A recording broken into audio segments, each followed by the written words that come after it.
এই মাসটি হচ্ছে আরবি মাসের প্রথম মাস। হাদিসে রাসূলুল্লাহ সাল্লাল্লাহু আলাইহি ওয়াসাল্লাম যাকে শাহরুল্লাহ তথা আল্লাহর মাস হিসেবে অভিহিত করেছেন।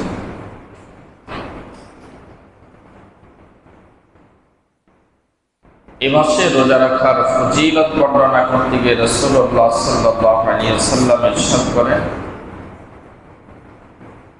قال رسول الله صلى الله عليه وسلم أفضل الصيام بعد شهر رمضان شهر الله المحرم وأفضل الصلاة بعد الفريضة صلاة الليل। রমজানের পর আল্লাহর কাছে সবচেয়ে দামি রোজা হচ্ছে এই মুহররম মাসের রোজা। সুবহানাল্লাহ। আফদালুস সিয়ামে বা'দা রমাদান, রমজান মাসের পর আল্লাহর কাছে সবচেয়ে মূল্যবান দামি রোজা হচ্ছে শাহরুল্লাহিল মুহররম, মুহররম মাসে বান্দা যে রোজা রাখে। ওয়া আফদালুস সালাতি বা'দাল ফরিদা, ফরজ নামাজের পর আল্লাহর কাছে সবচেয়ে পছন্দনীয় দামি নামাজ হচ্ছে সালাতুল লাইল তথা সালাতুল তাহাজ্জুদ, তাহাজ্জুদের নামাজ। তাহলে রমজানের রোজার বাহিরে আল্লাহর কাছে দামি রোজা আছে এই মুহররম মাসের রোজা।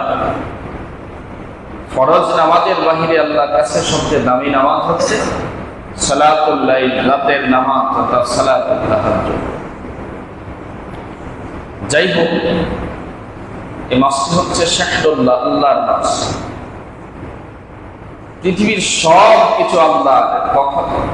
এতদ সত্য আল্লাহ তাআলা যখন কোন নির্দিষ্ট বিষয় বস্তুকে আল্লাহর সাথে সম্পৃক্ত করে, নিঃসন্দেহে ওই বিষয়টা স্পেশাল একটা বিশেষ গুরুত্বের দাবি বহন করে। মাস সবগুলো আল্লাহর সৃষ্টি, দিন, ঘন্টা, মিনিট, সেকেন্ড যা কিছু আছে সব আল্লাহর সৃষ্টি। কিন্তু যেহেতু এই মাসকে আল্লাহ তাআলা শাহরুল্লাহ, আল্লাহর মাস বলে অভিহিত করেছে, এই মাসের গুরুত্ব ফজিলত নিঃসন্দেহে অন্যান্য মাস থেকে বেশি। আবার এই মাসের মধ্যে শ্রেষ্ঠ একটি দিন হচ্ছে আশুরার দিন, সেই দিনটিও আছে আলহামদুলিল্লাহ। একদিকে জুমার দিন, অন্যদিকে হচ্ছে আশুরার দিন, যে দিনে রোজা রাখার অনেক ফজিলত আছে। সিয়ামু ইয়াউমি আশুরা আহতাসিবু আলাল্লাহ আন ইউকাফিরা আস-সানাতা আল্লাতী ক্বাবলা।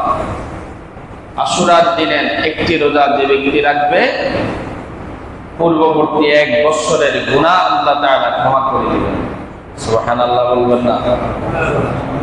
তবে আশুরার রোজা রাখতে হলে আগে অথবা পরে 9 অথবা 1 তারিখ 11 যে কোনো একটি রোজা রাখতে হবে, কারণ এই দিনে ইহুদি এবং খ্রিস্টানরাও রোজা রাখে।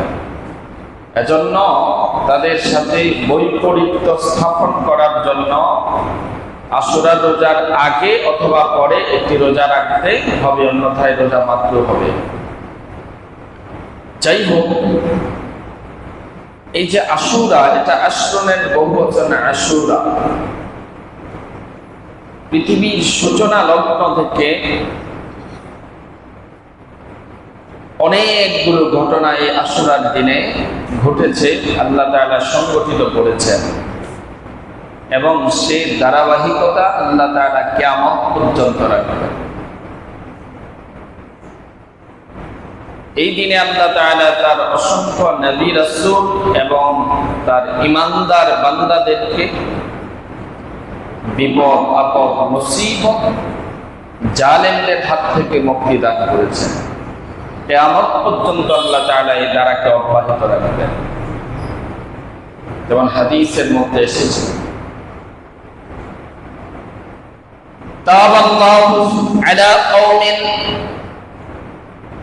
এই মুহররম মাস এমন একটি মাস যে মাসে এমন একটি দিন রয়েছে, তাবাল্লাহু আলা কওমিন, যুগে যুগে আল্লাহ তাআলা তার অনেক প্রিয় নবী রাসূলদেরকে এবং প্রিয় বান্দাদেরকে বিপদ আপদ থেকে মুক্তি দান করেছেন, জালেমদের হাত থেকে মুক্তি দান করেছেন। ওয়ায়াদুল্লাহু আলা কওমিন আখারিন, এবং এই ধারাটা আল্লাহ তাআলা কিয়ামত পর্যন্ত জারি রাখবেন। সুবহানাল্লাহ। ইতিহাস থেকে অনেকগুলো ঘটনা জানা যায়।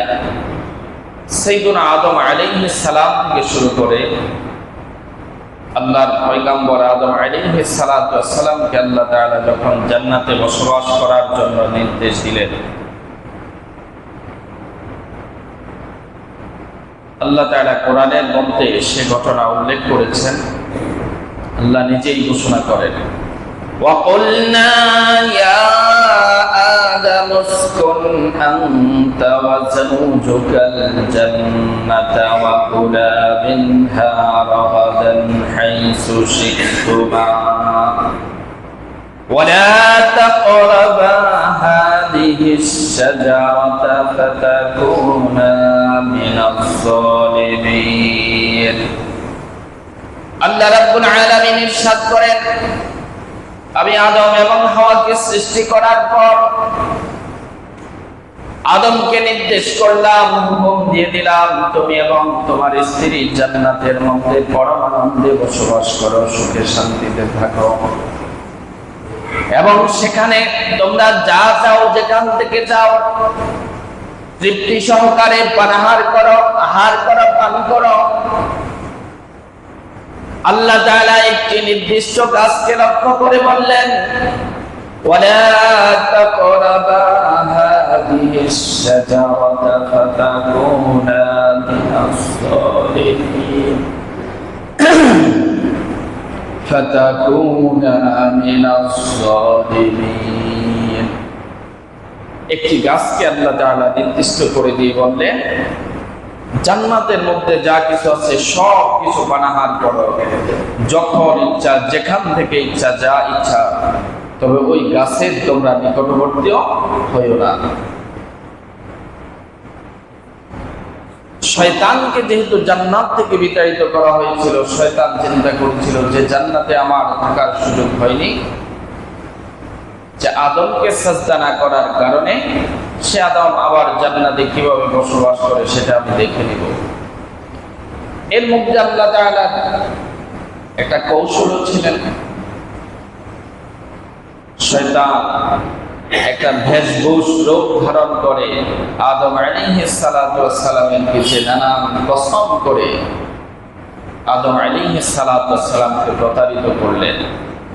আদম আলাইহিস সালাতু ওয়াস সালাম ছিলেন নবীরা তো এমনি সহজ সরল কমল দিলেন, তার মধ্যে এই গুণটা আদম আলাইহিস সালাতু ওয়াস সালামের মাঝে অনেক বেশি ছিল, অত্যন্ত কমল হৃদয় অধিকারী ছিলেন। শয়তান আদম আলাইহিস সালাতু ওয়াস সালামকে কসম করে বললেন, আল্লাহ তাআলা সেটাও কোরআনুল কারীমের মধ্যে উল্লেখ করেছেন, وَقَاسَمَهُمَا إِنِّي لَكُمَا لَمِنَ النَّاصِحِينَ। আমি তোমাদেরকে কসম করে বলছি, শপথ করে বলছি, আমি তোমাদের একজন শুভাকাঙ্ক্ষী, হিতাকাঙ্ক্ষী, তোমাদের অকল্যাণ আমি চাই না, কল্যাণ চাই। তোমরা এই গাছের ফল খাও, আল্লাহ তাআলা তোমাদেরকে জান্নাত থেকে বের করে দিবেন, যদি খাও তোমরা চিরস্থায়ী হয়ে যাবে। এর অনেকগুলো ব্যাখ্যা কোরআনের মধ্যে এসেছে, সে ব্যাখ্যার দিকে যাওয়ার সময় আমাদের নাই। শেষ পর্যন্ত আদম আলাইহিস সালাতু ওয়াস সালামকে শয়তান প্রতারিত করলেন, সে গাছের কাছে গেলেন, আল্লাহ তাআলা জান্নাত থেকে আদমকে বের করে দিলেন। পরিশেষে 350 বছর পর্যন্ত আদম আলাইহিস সালাতু ওয়াস সালাম তওবা করেছেন। সেই তওবা আল্লাহ তাআলা কবুল করে নিয়েছেন, চোখের পানিকে আল্লাহ তাআলা গ্রহণ করেছেন যেই দিনে, সেই দিনটি ছিল আশুরার দিন। বলে সুবহানাল্লাহ। এভাবে আইয়ুব আলাইহিস সালাতু ওয়াস সালাম, তাকে আল্লাহ তাআলা একটা চরম পরীক্ষা করেছেন। এমন এক রোগ আইয়ুব আলাইহিস সালাতু ওয়াস সালামকে দিয়েছেন, কুষ্ঠ রোগ। আপনজন আত্মীয় স্বজন সব কিছু তার থেকে দূরে সরে গেছে, তার থেকে দূরে চলে গেছে। পরিত্যক্ত একটা ময়লার ভাগায়ের মধ্যে আইয়ুব আলাইহিস সালাতু ওয়াস সালামকে রেখে আত্মীয় স্বজন সব দূরে চলে গেছে। ওনার অর্থ সম্পদ, ধন সম্পদ অনেক কিছু ছিল, কিন্তু আল্লাহ তাআলা একে একে অর্থ সম্পদ সব কিছু ছিনিয়ে নিয়েছেন, সন্তানগুলো দুনিয়া থেকে বিদায় নিয়েছেন। আবার আল্লাহ তাআলা আইয়ুব আলাইহিস সালাতু ওয়াস সালামকে সব কিছু ফিরিয়ে দিয়ে তাকে বিপদ থেকে, মুসিবত থেকে মুক্তি করেছেন আশুরার দিনে। সুবহানাল্লাহ। আবার সাইয়্যিদুনা ঈসা আলাইহিস সালাতু ওয়াস সালাম তিনি যখন আল্লাহর একাত্মবাদের দাওয়াত তার কওমের কাছে পৌঁছে দিতে লাগলেন, ফেরাউন সেটাকে বরদাস্ত করতে পারল না। ফেরাউন সাইয়্যিদুনা মূসা আলাইহিস সালাতু ওয়াস সালাম এবং তার কওমের উপর নির্বিচার অত্যাচার করতে লাগলেন। ফেরাউনের অত্যাচারে সাইয়্যিদুনা মূসা আলাইহিস সালাতু ওয়াস সালাম এবং তার কওম জর্জরিত হয়ে গেল। আল্লাহ তাআলা হুকুম করলেন তাদেরকে হিজরত করার জন্য।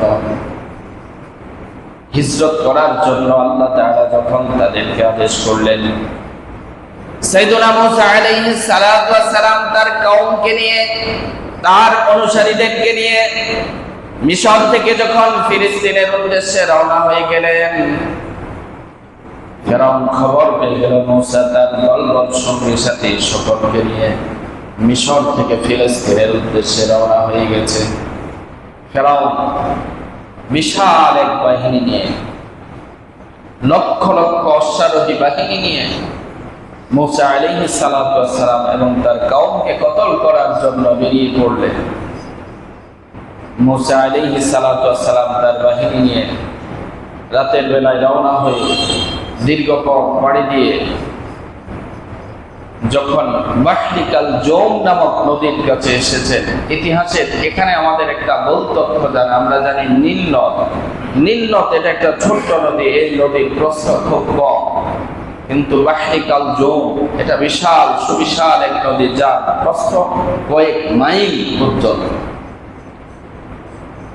দীর্ঘ সময় সফর করে যখন তারা পথ চলতে চলতে সমুদ্রের কাছে কাছ পর্যন্ত এসে পৌঁছে গেলেন, মূসা আলাইহিস সালাতু ওয়াস সালামের সঙ্গী সাথীগণ তারা ভীতসন্ত্রস্ত হয়ে পড়লেন, চিন্তিত হয়ে পড়লেন যে মূসা, যেখানে ছিলাম তো ভালো ছিলাম, তুমি আমাদেরকে কোথায় নিয়ে এসেছো?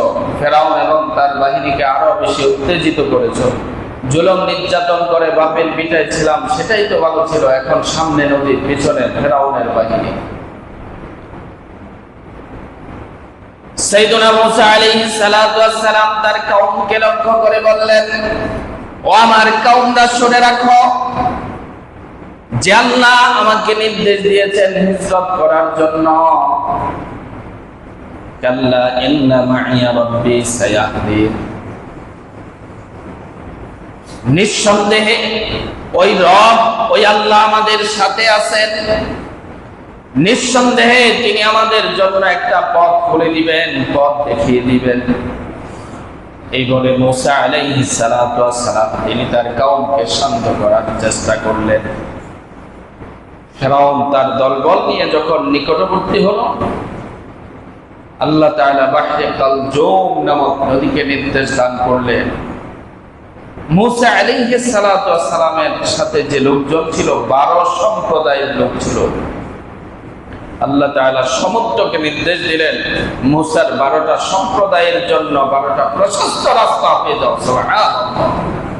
আল্লাহর হুকুমে বাহরিকাল জৌম নামক নদীর উপর, সমুদ্রের উপর, বিশাল লম্বা সমুদ্রের উপর 12টা পথ, প্রশস্ত পথ তৈরি হয়ে গেল। মূসা আলাইহিস সালাতু ওয়াস সালাম তার দলবল নিয়ে সমুদ্র পাড়ি দিয়ে অপর প্রান্তে চলে গেলেন।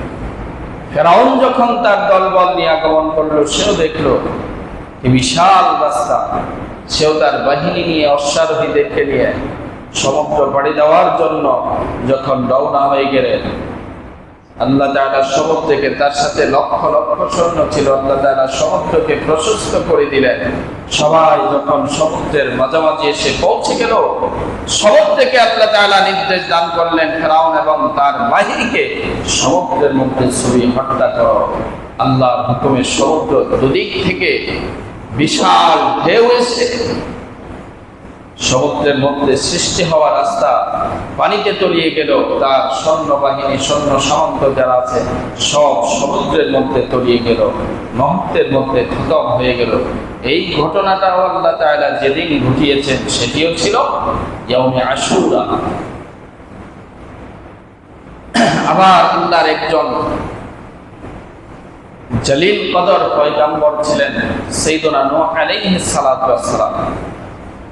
দুনিয়াতে নবী রাসূলদের মধ্যে অত্যাচার অবিচারের যে হিস্ট্রি, যে ইতিহাস, সবচেয়ে বেশি অত্যাচারিত নবীদের তালিকায় একজন নবী ছিলেন সাইয়্যিদুনা নূহ আলাইহিস সালাতু ওয়াস সালাম। 1000 বছরের কাছাকাছি সময় আল্লাহর দ্বীনের দাওয়াত দিয়ে মাত্র 800 থেকে 850 লোক দ্বীন গ্রহণ করেছে। এত পরিমাণ অমানবিক নির্যাতন নূহ আলাইহিস সালাতু ওয়াস সালামের প্রতি তার সম্প্রদায়ের লোকেরা করেছে, যেটা ইতিহাসের মধ্যে খুবই বিরল। তারিখের মধ্যে এসেছে সাইয়্যিদুনা নূহ আলাইহিস সালাতু ওয়াস সালামকে আল্লাহ তাআলা যখন তার একাত্মবাদের দাওয়াতের মিশন নিয়ে তার কওমের কাছে পাঠিয়ে দিলেন, নূহ আলাইহিস সালাতু ওয়াস সালাম তার কওমের কাছে আল্লাহর দ্বীনের একাত্মবাদের দাওয়াত দিতে শুরু করলেন। যখনই আল্লাহর দাওয়াত নিয়ে, দ্বীনের দাওয়াত নিয়ে তার সম্প্রদায়ের কাছে যেতেন, সম্প্রদায়ের লোকেরা, ওই গোত্রের শীর্ষস্থানীয় ব্যক্তিবর্গ তার সম্প্রদায়ের যুবকদেরকে, উশৃঙ্খল যুবকদেরকে নূহ আলাইহিস সালাতু ওয়াস সালামের পিছনে লাগিয়ে দিতেন। কোথায় থেকে একটা পাগল এসেছে, কি দাওয়াত দেয়, তোমরা তাকে পাথর নিক্ষেপ করে জমিন থেকে তাড়িয়ে দাও, বলি নাউযুবিল্লাহ। কওমের যুবকরা নূহ আলাইহিস সালাতু ওয়াস সালামকে পাথর নিক্ষেপ করতে করতে যখন জমিনের মধ্যে লুটিয়ে পড়তেন, তারা আবার পরীক্ষা নিরীক্ষা করে নূহ আলাইহিস সালাতু ওয়াস সালামের মৃত্যুটা নিশ্চিত হয়েছে কিনা সেটাও যাচাই করতেন। শরীরের উপর বড় বড় পাথরের টুকরা তুলে দিতেন, গাছের টুকরা তুলে দিতেন। নূহ আলাইহিস সালাতু ওয়াস সালামের মৃত্যু নিশ্চিত করে পরীক্ষা নিরীক্ষা করে তারা যখন আবার দূরে চলে যেতেন, আল্লাহ তাআলা জিবরাইল আলাইহিস সালাতু ওয়াস সালাম ফেরেশতাদেরকে পাঠিয়ে দিতেন, যাও আবার নবীর সেবা শুশ্রূষা করো, তাকে সুস্থ করে তোলো। আল্লাহ তাআলার পক্ষ থেকে ফেরেশতাগণ এসে নূহ আলাইহিস সালাতু ওয়াস সালামকে সেবা শুশ্রূষা করতেন। তিনি যখন কিছু সুস্থ হয়ে উঠতেন আবার চলে যেতেন, আবার পরিপূর্ণ সুস্থ হয়ে আল্লাহর কাছে আবেদন করতেন, ও আল্লাহ, ও আমার রব, এখন আমার কি দায়িত্ব বলেন। আবার আল্লাহ তাআলা নির্দেশ করতেন, যাও তুমি তোমার সম্প্রদায়ের কাছে আবার আমার একাত্মবাদের দাওয়াত নিয়ে চলে যাও। সুবহানাল্লাহ। আবার দাওয়াত নিয়ে আসেন, ওই পূর্বেকার ন্যায় আবারও যুবকরা পাথর নিক্ষেপ করে, রক্তাক্ত করে, মরুভূমির উত্তপ্ত বালুর মধ্যে নিথর দেহের উপরে পাথর টুকরা, গাছের টুকরা রেখে আবার চলে যেতেন। আবার আল্লাহ তাআলা ফেরেশতাদেরকে পাঠিয়ে দিতেন, কিছু সেবা শুশ্রূষা করে যখন সুস্থ হয়ে উঠতেন, সুস্থ হওয়ার পরে আল্লাহর কাছে দোয়া করতেন, আল্লাহ, আমার কওম তো বুঝে না, তারা যদি বুঝতো আমার উপরে অবিচার করতো না, আপনি তাদেরকে ক্ষমা করে দেন। সুবহানাল্লাহ। নূহ আলাইহিস সালাতু ওয়াস সালাম আবার চলে যেতেন। এভাবে একবার দুইবার নয়, বারবার, হাজার হাজার বার তাদের কাছে দ্বীনের দাওয়াত নিয়ে গিয়েছিলেন, কিন্তু প্রতিবারই তারা একই আচরণ করেছিল। শেষ পর্যন্ত আমাদের সকলের জানা নূহ আলাইহিস সালাতু ওয়াস সালামকে আল্লাহ তাআলা একটা নৌকা নির্মাণ করার জন্য নির্দেশ দান করলেন, সেটি করা হলো। এবং নৌকাতে নূহ আলাইহিস সালাতু ওয়াস সালাম তার উম্মতদেরকে নিয়ে যখন আরোহণ করলেন, আল্লাহ তাআলার পক্ষ থেকে একটা প্লাবনের মাধ্যমে নূহ আলাইহিস সালাতু ওয়াস সালামের অবাধ্য কওমকে আল্লাহ তাআলা ধ্বংস করে দিয়েছেন এবং নূহ আলাইহিস সালাতু ওয়াস সালামকে মুক্তি দান করেছেন। যেই দিন, সেই দিনটি হচ্ছে আশুরার দিন। সাইয়্যিদুনা ইব্রাহিম আলাইহিস সালাতু ওয়াস সালাম তাকেও তার সম্প্রদায়ের কাফেররা, অবিশ্বাসীরা যখন হত্যা করার জন্য আগুনের মধ্যে নিক্ষেপ করল, বিশাল ঘটনা, সেটা আমাদের জানা।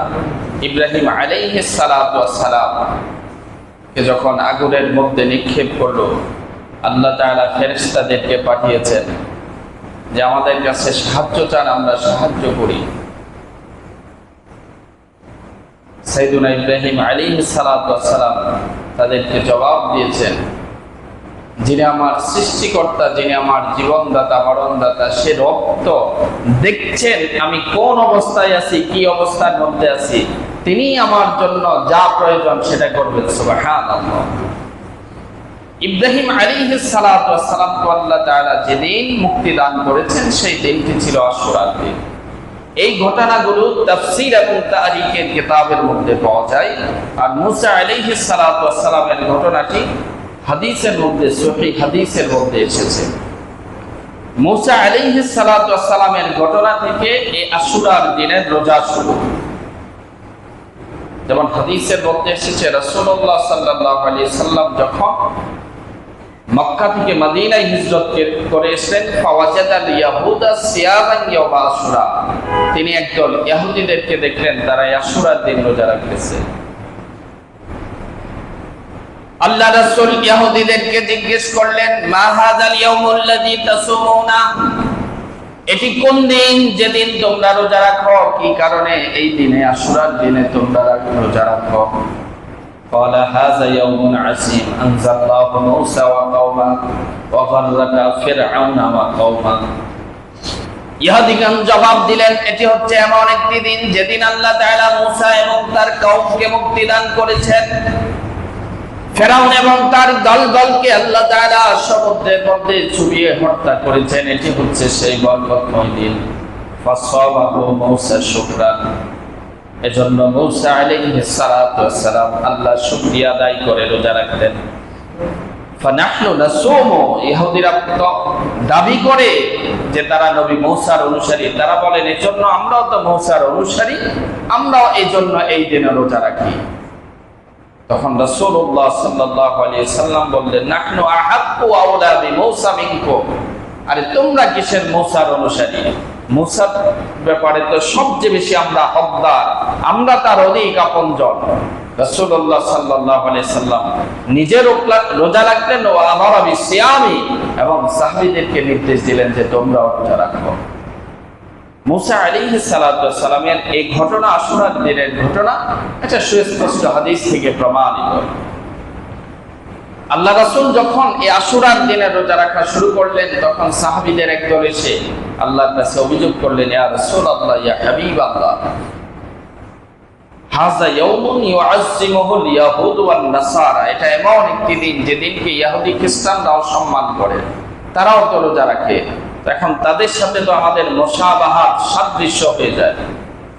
তখন রাসূলুল্লাহ সাল্লাল্লাহু আলাইহি সাল্লাম সাহাবীদেরকে বললেন, লাইম বাকিতু লাআসুমান্না তাসআ, যে আগামী বছর পর্যন্ত যদি আল্লাহ তাআলা আমাকে হায়াত দান করে, আমি আগামী বছর 9 তারিখ রোজা রাখব। এজন্য আশুরার দিনের রোজা রাখতে হলে আজকের সাথে হয় 9 তারিখ অথবা 11 তারিখ, যাতে ইহুদি খ্রিস্টানদের সাথে আমাদের কি হয়, বৈপরীত্য স্থাপিত হয়। দেখেন, একটা আমল, এটার জন্য ইহুদি খ্রিস্টানদের সাথে বৈপরীত্য স্থাপন করার শিক্ষা আল্লাহ তাআলা দিয়েছেন। আর আমরা এখন ইহুদি খ্রিস্টানদের আদর্শগুলোকে খুব শখ করে, আদর করে, সেটাকে কালচার, ট্রেডিশন ফুর্তি করে আমরা লালন করি, পালন করি। তাদের সংস্কৃতিগুলোকে আমরা জিয়ে রাখি। মঙ্গল শোভাযাত্রা এদেশে শুধু এখন হিন্দুরা করে, মুসলমানরাও করে।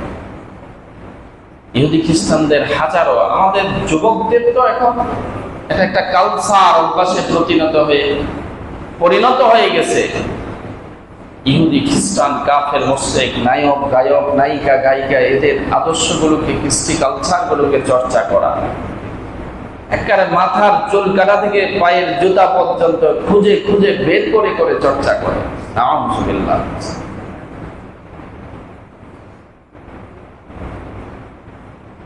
মুসলমান, আমার আপনার জীবনের সর্বোত্তম আদর্শ হচ্ছে কি? রাসূলুল্লাহ সাল্লাল্লাহু আলাইহি ওয়াসাল্লাম। জীবনের রাসূলের আদর্শ, যদি রাসূলের প্রতি ঈমান থাকে, আদর্শ অনুসরণ না করলেও তো কাল কিয়ামতের ময়দানে কিছু পানিশমেন্ট হওয়ার পর মুক্তি পাওয়ার সম্ভাবনা আছে। কিন্তু রাসূলের আদর্শকে অবজ্ঞা করে যদি কাফের মুশরিকদের আদর্শকে আমরা চর্চা করি, সেগুলোকে জিন্দা রাখি, কাল কবর থেকে শুরু করে হাসর পর্যন্ত কে হবে তোমার সঙ্গী, সে বিষয়ে একটু চিন্তা করার চেষ্টা করবেন। সম্মানিত হাজিরিন, তাহলে আজকের এই দিনে আমাদের জন্য যে শিক্ষাগুলো, এক নাম্বার শিক্ষা হচ্ছে, এটা হচ্ছে শাহরুল্লাহিল মুহাররম, মাহে রমজানের পর, ফরজ রোজার পর, বাদা সিয়ামে রমাদান শাহরুল্লাহ সিয়ামু শাহরিল্লাহিল মুহাররম। রমজানের রোজার পর আল্লাহর কাছে সবচেয়ে পছন্দনীয় রোজা হচ্ছে এই মুহররম মাসের রোজা রাখা। এজন্য এই মাসে কিছু বেশি রোজা রাখার চেষ্টা করা আমাদের উচিত। আজকে যারা রেখেছেন তো আলহামদুলিল্লাহ, যদি গতকালকে না রাখেন আগামীকাল অবশ্যই একটি রোজা রাখবেন, অন্যথায় রোজাটি মাকরুহ হবে। আর আরেকটা বিষয় হচ্ছে, আপনি যদি মনে করেন নির্যাতিত নিষ্পেষিত, এ মাসে বেশি বেশি তওবা করবেন, কারণ রাসূল বলেছে তাবাল্লাহু ফীহি আলা কওমিন ওয়া ইয়াতুবু ফীহি আলা কওমিন আখারিন। এটা হচ্ছে মাজলুমদেরকে জালেমদের থেকে, স্বৈরাচার অবাধ্য জালেম শাসকদের হাত থেকে নির্যাতিত নিষ্পেষিত জনগণদেরকে মুক্তি দেওয়ার এই মাস হচ্ছে অন্যতম একটি মাস। এজন্য এই মাসে আল্লাহর কাছে বেশি বেশি সাহায্য কামনা করা, আল্লাহর কাছে বেশি বেশি দয়া চাওয়া, তওবা করা, এটা আমাদের উচিত। আল্লাহ তাআলা আমাদেরকে তৌফিক দান করুক, শুকর বলি আমিন।